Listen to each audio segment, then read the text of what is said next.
كما كتشوفوا هذا المطبخ هذا غنبدلوا ليه البوطاجي ديالو. هذا الرخام ديال المغرب شويه عيان.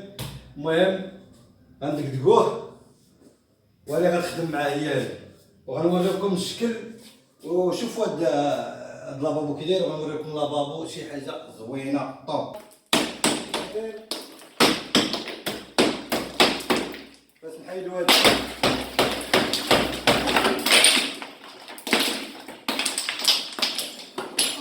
الله غنوريكم شي حاجه زوينه، ونوريكم لابابو طريقه زوينه كتخدم بطريقه احترافيه، ما كاين لا مشاكل لا في الماء لا في بزاف د الحوايج. المهم حنا كنخاصموا معكم الافكار ديما كنجيبوا لكم شي حاجه جديده وصافي. كما كتشوفوا هاد الرخام كامل، وغنعاودوا ان شاء الله وقطع الله يدير الخير. اخوان كما كتشوفوا هذه هي النتيجه ديال تركيب الجرانيت اللي الاسم ديالو هو جوليا، والثمن ديالو الخوت راه هو 500 درهم المتر خاري. ومرحبا والف مرحبا، حنا كنديروا جميع الاشغال ديال البناء. انا نخلي لكم الرقم ديال التواصل اللي بغى يتواصل معايا، سلا الرباط قنيطرات تماره السخيرات.